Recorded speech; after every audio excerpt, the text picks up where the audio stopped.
Ang isang hindi banal ay hindi makakarap sa kanya. Amen. Kaya nga isa sa iningi ng ating malapang na requirements ay be holy. Amen. Mga minamahal, tayo po dati noong mga unang panahon, hindi po natin kayang lumakad na may kabanalan. Pero ngayon naglilingkod tayo sa ating mahal na Panginoon. Sabi po rito, mga minamahal, ngunit yamang banal ang sa inyo'y tumawag, ay magpakabanal naman kayo sa lahat ng paraan ng pamumuhay.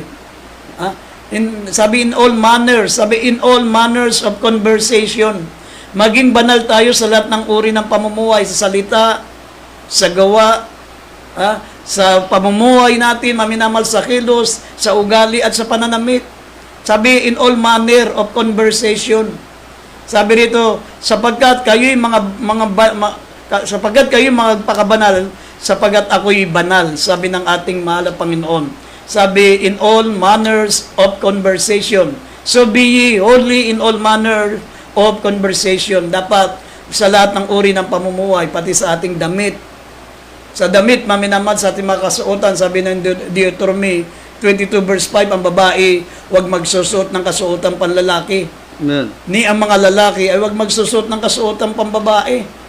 Ay, yung mga nakasutana, yung mga sa kinagisnan nila, maminamahal, mga sa Islam, ang mga lalaki nakabistida, baligtad tuloy. Kung sino yung mga babae, sila mga nakapantalon, pero sino yung mga lalaki, sila nakabistida. No. Pero sa atin po, sabi ng Banal na Kasulatan, minamahal, ang sino mga babae na nagsusot ng kasuotan panlalaki ay karumal-dumal sa Diyos. At ang sino mang lalaki na nagsusuot ng kasuotan pambabae ay karumal-dumal. Deuteronomy 22 verse 5. Kaya hindi basahin po natin. Dito sa Deuteronomio, kabanatang 22, ang talatay 5. Ang babae ay huwag mananamit ng nauukol sa lalaki. Ni ang lalaki ay magsusuot ng pananamit ng babae. Sapagkat sino mang gumagawa ng mga bagay na ito ay karumaldumal sa Panginoon mong Diyos. Amen. Amen. Noon pa man namin meron na pong kasuotang panlalaki at meron na rin pong kasuotang pambabae. Amen. Sa panahon natin, minamahal, ang mga babae ay nakabistida. Sa panahon po natin, ang mga babae nakasuot ng pambabae. Samantalang ang mga lalaki nakapantalon po sila. Pero kung babaligtarin po natin yan, ang mga babae magsusuot ng pantalon at ang mga babae, ang mga lalaki naman ang nakabistida. Sabi ng Biblia, sino mang gumagawa ng mga bagay nito ay karumal-dumal sa Panginoon mong Diyos. Kung mababasa po natin sa 1 Thessalonians 5:23 at Roma, Kapitulo 12, talatang 1 hanggang 2. Minamahal, sabi, magpakabanal tayo sa lahat ng uri ng pamumuhay. Hindi isusulat sa banal na kasulatan ito pong talatang ito. Kung totoo yung sinasabi ng mga nagtuturo na ang Diyos ay tumitingin sa puso. Hindi po yan, minamahal, hindi po yan na katwiran na ang Diyos ay tumitingin sa puso at hindi sa panlabas. Sabi ng Biblia, in all manners of conversation. Sa lahat ng uri ng pamumuhay, tayo po'y magpakabanal. Sabi rito sa 1 Tesalonica 5:23, sabi na pakabanalin tayong lubos ng ating mahal na Panginoon sa katawan, sa kaluluwa, at sa espiritu. Yung tatlong bahagi ng katawan ng pagkatao natin, katawan, kaluluwa, at espiritu ay walang kapintasan. Pakabanalin natin, sabi po rito, sabi pa ng Roma 12, talatang 1 hanggang 2, present your body. Present your body a living sacrifice, holy, acceptable unto God. Hindi sinabing present your heart. Pag sinabing present your heart, puso lang ang hinahanap ng Diyos. Pero present your bodies. Amen. Kaya mababasa po natin 1 Thessalonians 5:23, ang pinababanal ng Diyos sa atin ay kaluluwa, katawan at ang ating espiritu. Basahin po natin at mamaya Roma 12, 1 hanggang 2. Dito sa 1 Thessalonians chapter 5 verse 23. Sabi dito, at pakabanalin kayong lubos ng Diyos din ng kapayapaan at ang inyong espiritu at kaluluwa at katawan ay ingat ang buo na walang kapintasan sa pagparito ng ating Panginoong Hesukristo. Dito sa Roma chapter 12, Roma 12, 1 hanggang 2. Roma 12:1. Kaya nga, mga kapatid, ipinamamanik ko sa inyo, alang-alang sa makabagan ng Diyos, na inyong iharap ang inyong mga katawan na isang haing buhay, banal, na kaya-aya sa Diyos na siya ninyong katampatang pagsamba. 2. At huwag kayong magsiyaon magsiayon. Huwag kayong magsiayon sa sanglibutan ito, kundi mag-iba kayo sa pamamagitan ng pagbabago ng inyong pag-iisip upang mapatunayan ninyo kung alin ang mabuti at kaya-aya at lubos na kalooban ng Diyos. Amen. Amen. Malinaw po, maminamahal, ang sabi ng Biblia, present your bodies. Amen. Ha? Ang sabi, by the mercies of God, that ye present your bodies a living sacrifice, holy, acceptable unto God. Hinihingi ng Diyos, pati yung katawan natin, magbanalin po natin. Sabi ang babae, huwag magsusot ng kasuotang panlalaki. Ni ang mga lalaki, huwag magsusot ng kasuotang pambabae. At sabi ng Biblia, huwag kayong magsiayon sa libutan ito, kundi mag-iba kayo sa pamagitan ng pagbabago ng inyong pag-iisip. Kaya lang natuto, minamahal, na ang babae nagsusot ng kasuotang panlalaki kasi nakikiayon tayo sa sanlibutan. Ha? Ito po'y nakamulatan natin na ang babae nagsusot na ng panlalaki. Kaya nga, gaya-gaya na po yung mga ibang mananampalataya. Pero sabi, huwag kayong magsiayon sa libutan ito, kundi mag-iba kayo sa pamagitan ng pagbabago ng inyong pag-iisip upang mapatunayan nyo kung alin ang mabuti at kaaya-aya at lubos na kalooban ng Diyos. Pero nais ko rin pong ipaalam sa inyo, minamahal, na huwag tayo rin nakapokus sa kabanalang panlabas lamang.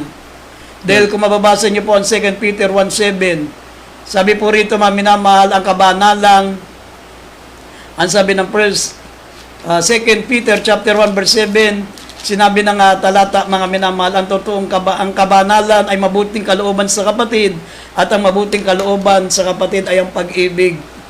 Hindi yung nagpapakabanal nga tayo sa panlabas na anyo, minamahal, nakabistida tayo, mahaba ang ating suot, sinisikap natin masunod yung tinatawag na outward holiness. Ang tawag yan, outward holiness. Pero hindi naman natin sinusunod yung inward holiness, yung marumi ang isip natin, yung puso natin, katulad ng mga Pariseo. Mahaba ang mga damit, mahaba ang mga kasuotan, pero sabi ng ating pinakamamalapang ng kanilang kalooban ay puno.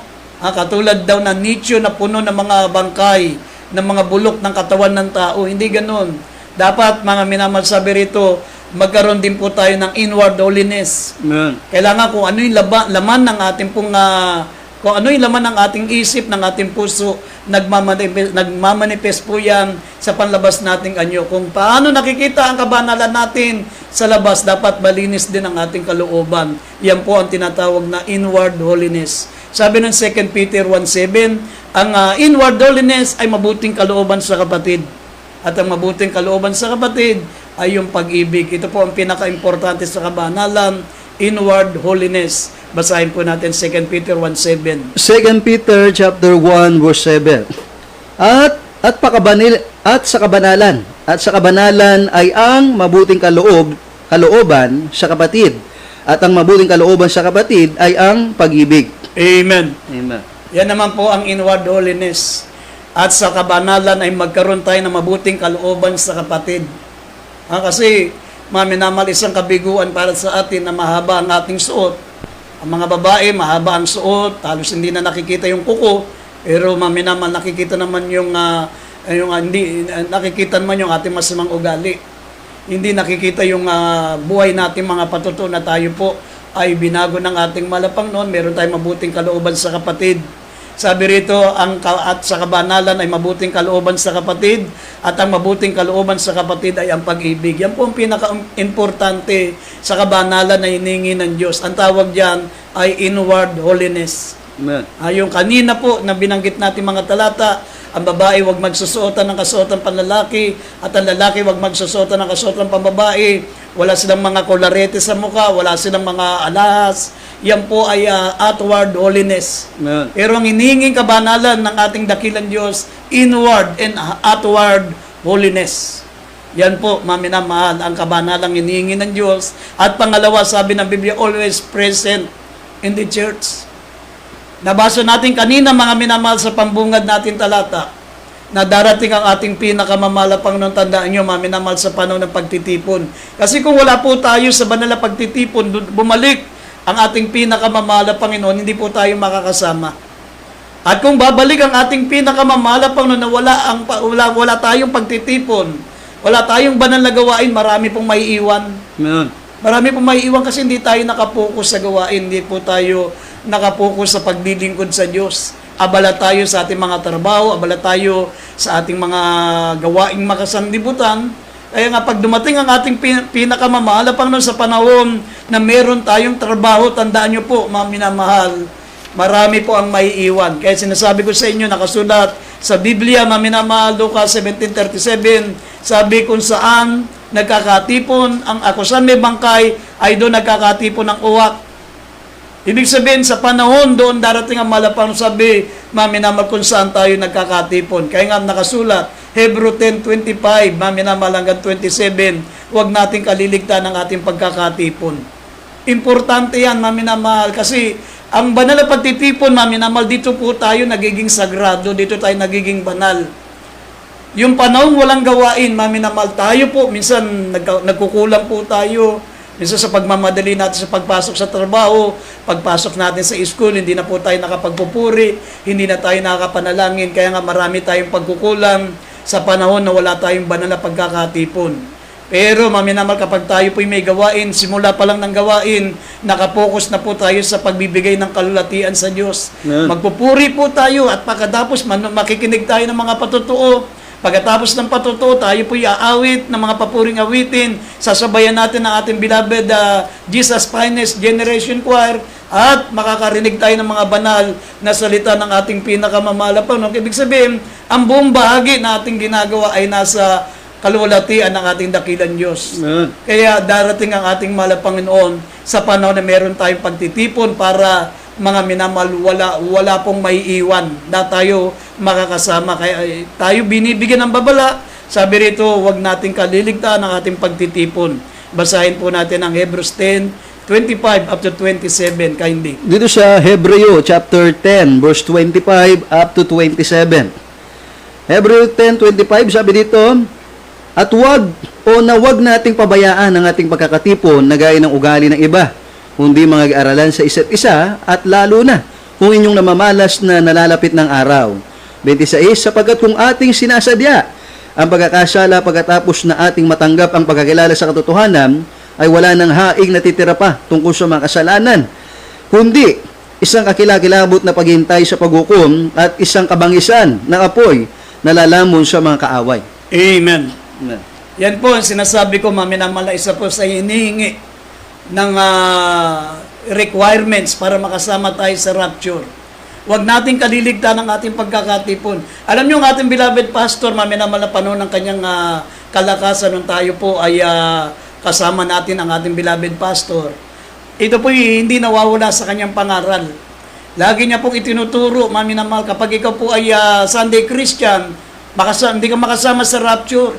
Amen. Pero kung dumadalo ka 3 times a week, o minsan, maminamahal, dahil sa meron tayong mga importanteng gawain, nakakadalo tayo, pinipilit natin makadalo ng 2 times a week, overnight prayer, at tinatawag po na Sunday fellowship, maminamahal, ay pwede rin makasama tayo sa rapture. Pero kung Sunday Christian tayo, sinasabi ng ating beloved pastor, maminamahal, hindi po tayo makasama sa rapture. At pag ikaw ay naiwan sa rapture, maminamahal, sabi ng Biblia, dadaan ka, maminamahal, sa pugutan ng ulo. Ang pinaka-chance mo para makasama ka ng Diyos sa langit, sabi ng Revelation, nasa Revelation 20 verse 4, mapupugutan ka ng ulo. Mahirap po yun, maminamahal, at bago ka pugutan ng ulo, ay pahihirapan ka muna. Kung ayaw mo maiwan sa rapture, maminamahal, pilitin natin. Ito po itinuturo ng ating beloved pastor. Huwag natin pababayaan ang ating pagkakatipon gaya ng ugali ng iba, kundi mag-aralan sa isa't isa. Lalo na kung inyong namamalas na nalalapit na ang araw. Sapagkat kung ating sinasadya ang pagkakasala, pagkatapos na ating matanggap ang pagkakilala sa katotohanan, ay wala nang haing natitira patungkol sa mga kasalanan, kundi isang kakilakilabot na paghihintay sa paghuhukom at isang kabangisan ng apoy na lalamon sa mga kaaway. Amen. Ito yung madalas ko mapakinggan sa ating beloved pastor, maminamal. Kaya nga, yan po ang naging nagudyok sa akin para maging manggagawa ng ating mahal na Panginoon. Sabi ko, mahal na Panginoon, sayang lang pala ang paglilingkod ko sa iyo kung maiiwan din ako sa rapture. Kaya nag-worker na lang po ako, maminamahal. Talagang gusto ko pong makasama sa rapture.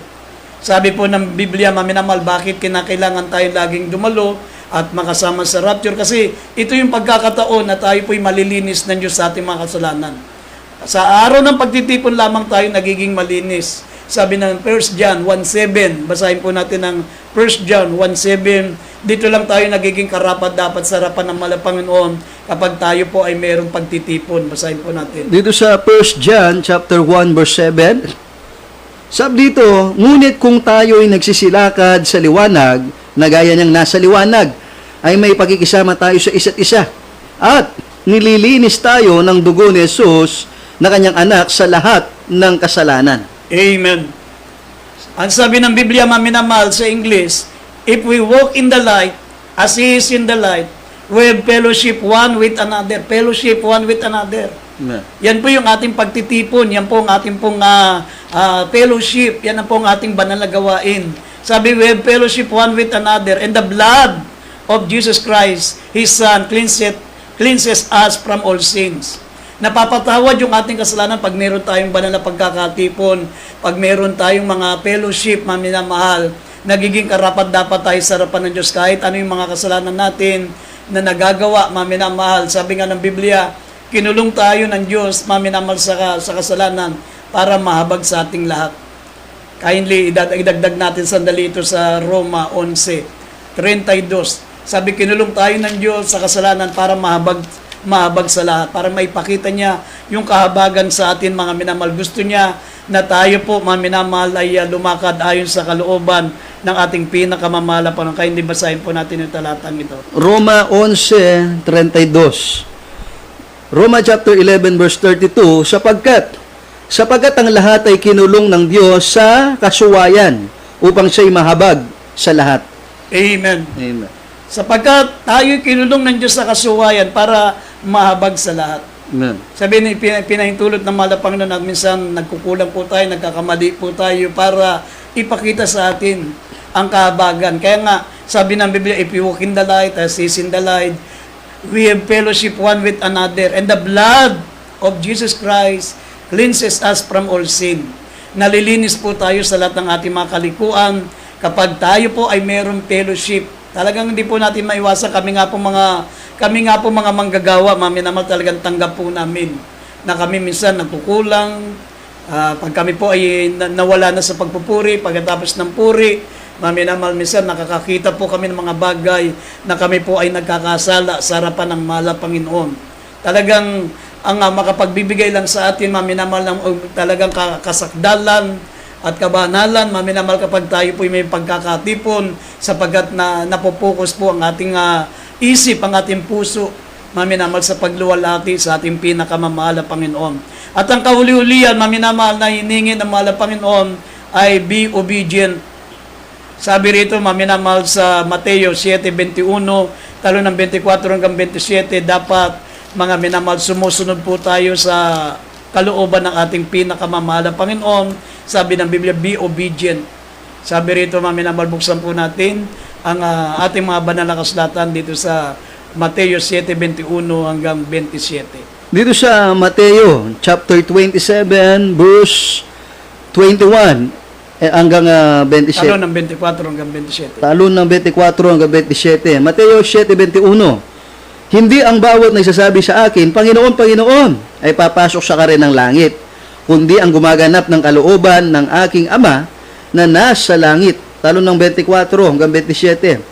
Kaya't ang bawat dumirinig ng aking mga salitang ito at ginaganap ay matutulad sa isang taong matalino na itinayo ang kanyang bahay sa ibabaw ng bato. At lumagpak ang ulan at bumaha at umihip ang mga hangin. At hinampas ang bahay na iyon at hindi nabagsak sapagkat natatayo sa ibabaw ng bato. 26. At ang bawat dumirinig ng aking mga salitang ito at hindi ginaganap ay matutulad sa isang taong mangmang na itinayo ang kanyang bahay sa buhanginan. At lumagpak ang ulan at bumaha at umihip ang mga hangin. At hinampas ang bahay na iyon at nabagsak at kakilakilabot ang kanyang pagkabagsak. Amen. Amen.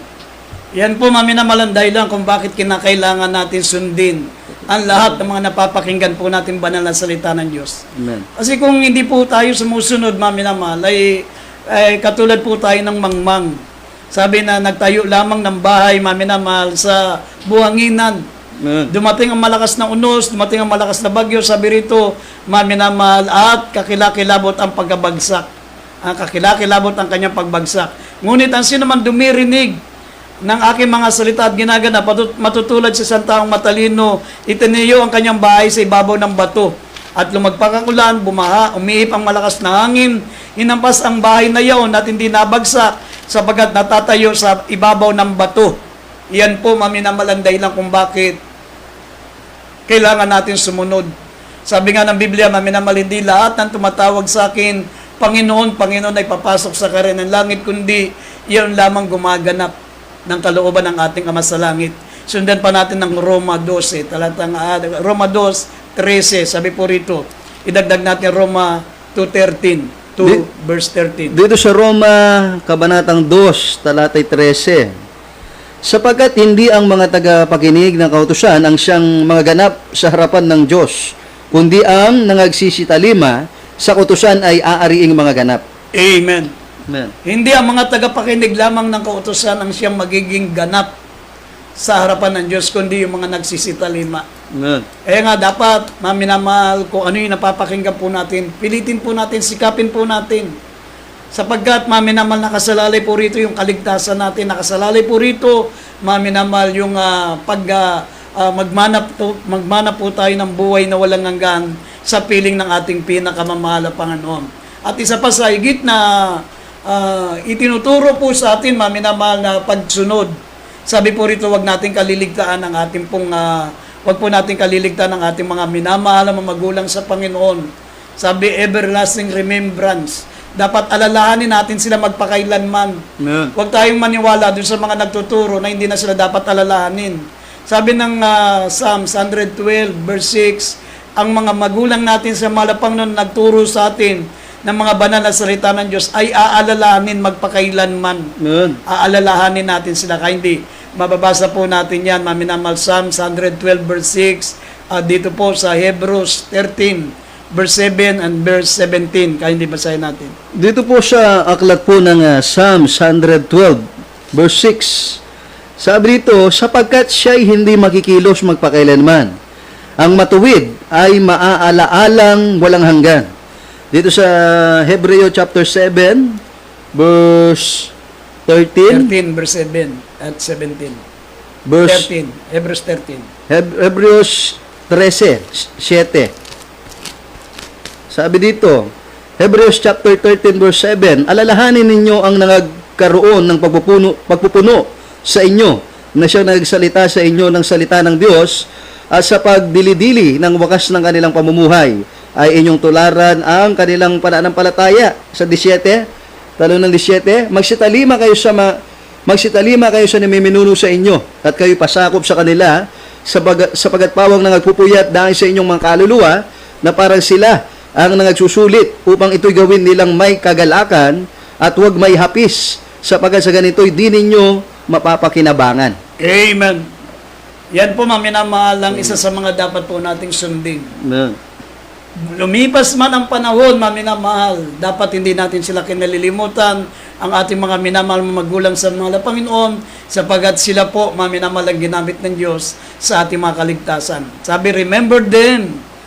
Remember them which have the rule over you, who have spoken unto you the word of God, whose faith follow, considering the end of their conversation. Alalahanin niyo mga nagkaroon ng pagpupuno sa inyo na siyang nagsasalita sa inyo ng salita ng Diyos at sa pagdili-dili ng wakas ng kanilang pamumuhay ay inyong tularan ng kanilang mga pananampalataya. Yun. Sabi sila'y aalalahanin magpakailanman. Nabasa po natin dito sa Psalms 112, maminamahal, sila po ay inaalala magpakailanman. Hindi sinabi, maminamahal, na habang sila lamang ay nabubuhay, kundi aalalanin magpakailanman. Amen. Sabi rito, 112, verse 6, ang sabi po rito, maminamahal, sabi, sapagkat siya hindi makikilos magpakailanman, ang matuwid ay maaalalang walang hanggan. Ang sabi, the righteous shall be in everlasting remembrance. Amen. Everlasting remembrance. Inaalala natin dapat magpakailanman. Dito sa dalawang huling talata, maminamahal, dito sa Revelation 13 verse 10 and 11, Dito po, mga minamahal, sabi po ng banal na kasulatan, ito naman ang pangako ng Diyos kapag sinunod po natin, mga minamahal, ang tinatawag na requirements, yung qualification for the rapture. Sabi rito, titiyakin din naman ng Diyos, mga minamahal, na tayo po ay makakasama sa rapture. Sabi ng Revelation 3:10 hanggang 11, basahin po natin dalawang ulit talata. Dito sa Apokalipsis, Kabanatang 3, talatang 10 hanggang 11. Revelation 3:10, sapagkat tinupad mo ang salita ng aking pagtitiis, ikaw naman ay aking iingatan sa panahon ng pagsubok na darating sa buong sanlibutan upang subukin ang mga nananahan sa ibabaw ng lupa. 11, ako'y dumarating na madali, panghawakan mong matibay ang nasa iyo, upang huwag kunin ng sinuman ang iyong putong. Amen. Amen. Yan po, mga minamahal, ang pangako naman sa atin ang mahal na Panginoon kapag tinupad po natin, mga minamahal, ang tinatawag na qualification for the rapture. Yeah. Sabi, sapagkat tinupad mo ang mga salita ng pagbuong pagtitiis, ikaw naman ay aking iingatan sa panahon ng pagsubok na darating sa buong sanlibutan. Yan po yung tinatawag na greatest tribulation. Sabi, iingatan kita sa panahon ng pagsubok na darating sa buong sanlibutan. Sabi, kukunin tayo ng ating pinakamamahal na panahon, rapture. Amen. At sabi rito, at upang subukin ang mga nananahan sa ibabaw ng lupa. Kaya nga, kung gusto natin mga minamahal makatiyak ng kaligtasan natin, di tayo maiwan sa rapture, mga minamahal, sumunod po tayo sa mga salita ng ating pinakamamahal na Panginoon habang naghihintay tayo sa pagbabalik ng ating dakilang Diyos. Habang napapakinggan po natin